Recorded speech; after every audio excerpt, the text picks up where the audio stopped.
നമസ്കാരം. വെള്ളി നക്ഷത്രത്തിന്റെ ഏറ്റവും പുതിയ എപ്പിസോഡിലേക്ക് സ്വാഗതം. ഇന്നൊരു തമിഴ് സിനിമയുടെ വിശേഷങ്ങളുമായിട്ടാണ് നിങ്ങളുടെ മുമ്പിലേക്ക് എത്തിയിരിക്കുന്നത്.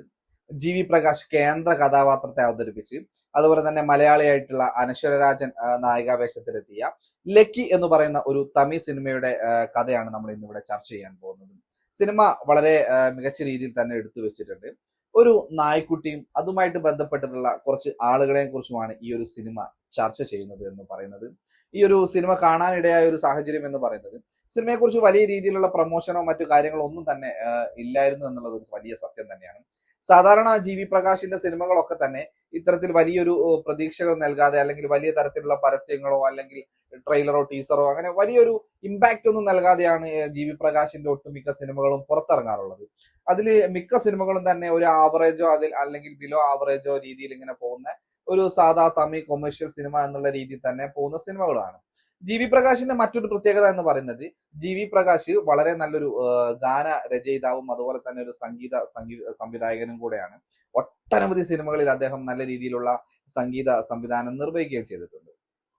എനിക്ക് തോന്നുന്നു തമിഴ് സിനിമ ഇൻഡസ്ട്രിയിൽ കഴിഞ്ഞ കുറച്ചു കാലങ്ങളായിട്ട് യുവതാരങ്ങൾക്കിടയിൽ ശ്രദ്ധേയനായിട്ടുള്ള ഒരു കഥാപാത്രം കൂടെയാണ് ജി.വി. പ്രകാശ് എന്ന് പറയുന്നത്. അങ്ങനെ ജി.വി. പ്രകാശിന്റെ ഒരു ആനിമൽ ട്രയലോളജിയിൽ പെടുന്ന ഒരു സിനിമ എന്നുള്ള രീതിയിൽ മികച്ചു നിൽക്കുന്ന ഒരു സിനിമ തന്നെയാണ് ലക്കി എന്ന് പറയുന്ന സിനിമ. ഈ ഒരു സിനിമ കാണാനിടയായ ഒരു സാഹചര്യം എന്ന് പറയുന്നത് സോഷ്യൽ മീഡിയയിൽ ഇങ്ങനെ ഓരോ കാര്യങ്ങൾ ഇങ്ങനെ സ്ക്രോൾ ചെയ്ത് പോകുന്നതിനിടയിൽ നടി അനശ്വര രാജനുമായിട്ട് ബന്ധപ്പെട്ടിട്ടുള്ള ഒരു വിവാദ പരാമർശം ഒരു പോസ്റ്റർ കാണുകയും ആ പോസ്റ്ററിലൂടെയാണ് അനശ്വര രാജൻ ഇങ്ങനെ ഒരു സിനിമ ചെയ്തിട്ടുണ്ടെന്ന് മനസ്സിലാവുകയും അങ്ങനെ ഈ സിനിമയെ കുറിച്ച് സെർച്ച് ചെയ്ത് നോക്കിയപ്പോൾ സിനിമ OTT-യിൽ റിലീസ് ചെയ്തിട്ടുണ്ടെന്ന് മനസ്സിലാവുകയും അങ്ങനെ OTT-യിലൂടെ ഈ ഒരു സിനിമ കാണുകയായിരുന്നു. ഇതിന് തൊട്ട് മുമ്പ് നമ്മുടെ അനശ്വര രാജന്റെ മറ്റൊരു സിനിമ റിലീസ് ആവുകയും അത് അവിടെ വലിയ വിജയം നേടുകയൊക്കെ ചെയ്തിട്ടുണ്ടായിരുന്നു. അങ്ങനെ അനശ്വര രാജന്റെ ഒരു സിനിമ എന്നുള്ള രീതിയിൽ തന്നെയാണ് ഞാൻ ഈ ഒരു ലക്കി എന്ന് പറയുന്ന സിനിമ കാണാനിടയായത്. ചുരുക്കി പറഞ്ഞു കഴിഞ്ഞാൽ അനിമൽ ട്രയലോളജിയിൽ ഉൾപ്പെടുത്താൻ പറ്റുന്ന ഒരു സിനിമ എന്നുള്ള രീതിയിൽ നമുക്ക് കണ്ടിരിക്കാം എന്നുള്ളത് മാത്രമാണ് ഈ ഒരു സിനിമയുടെ പ്രത്യേകത എന്ന് പറയുന്നത്. അങ്ങനെ വലിയ ഇമ്പാക്റ്റോ അല്ലെങ്കിൽ വലിയ രീതിയിൽ നമ്മുടെ ഇമോഷണലി കണക്ട് ചെയ്യുന്ന സിനിമയൊന്നല്ല. ഒരു ചെറിയ നായ്ക്കുട്ടിയും ആ നായ്ക്കുട്ടിയെ കാണാതാവുന്നതും അങ്ങനെ അതിനെ ചുറ്റിപ്പറ്റിയുള്ള കുറെ ആളുകളും കുറച്ച് ബന്ധങ്ങളുടെ ഒക്കെ കഥ പറയുന്ന ഒരു സിനിമ തന്നെയാണ് ലക്കി എന്ന് പറയുന്നത്. ചുരുക്കി പറഞ്ഞാൽ ഇതിനു മുമ്പ് ചാർലി എന്ന് പറഞ്ഞിട്ട് കഴിഞ്ഞതിന് തൊട്ട് മുമ്പിലത്തെ വർഷം ചാർലി എന്ന് പറഞ്ഞിട്ട് തെലുങ്കിൽ നിന്നും കന്നഡയിൽ നിന്നും ഒരു സൂപ്പർ ഹിറ്റ് ചിത്രം ഇറങ്ങിയിട്ടുണ്ടായിരുന്നു. രക്ഷിത് ഷെട്ടി കേന്ദ്ര കഥാപാത്രമായിട്ട് ഒരു നായ്ക്കുട്ടിയെയും കൂടെ കേന്ദ്ര കഥാപാത്രമാക്കിയിട്ടുള്ള സിനിമ. എനിക്ക് തോന്നുന്നു ആ സിനിമ മലയാളം, തമിഴ്, തെലുങ്ക് തുടങ്ങി നിരവധി ഭാഷകളിൽ ഡബ് ചെയ്ത് ഇറക്കിയിട്ടുണ്ടായിരുന്നു. വലിയ ഹിറ്റായിരുന്നു ആ സിനിമ നൽകിയിട്ടുണ്ടായിരുന്നത്. കാരണം ഒരു മനുഷ്യനും ഒരു മൃഗവും തമ്മിലുള്ള ബന്ധത്തെക്കുറിച്ച് വളരെയധികം പരാമർശിച്ച് അല്ലെങ്കിൽ വളരെയധികം കാണുന്ന പ്രേക്ഷകന് ഇമ്പാക്ട് നൽകുകയും ഇമോഷണലി കണക്ട് ചെയ്ത ഒരു സിനിമയും കൂടെ ആയിരുന്നു ചാർലി എന്ന് പറയുന്നത്. അപ്പൊ അങ്ങനെയുള്ള സിനിമ കണ്ടു പരിചരിച്ച നമുക്ക് ഈ ലക്കി എന്ന് പറഞ്ഞ പടത്തിലേക്ക് എത്തുന്ന സമയത്ത് അത്ര വലിയ ഇമ്പാക്റ്റോ കാര്യങ്ങളോ ഒന്നും തന്നെ നൽകുന്നില്ല എന്നുള്ളത് തന്നെയാണ് വലിയ വിഷമകരമായിട്ടുള്ള ഒരു കാര്യം എന്ന് പറയുന്നത്.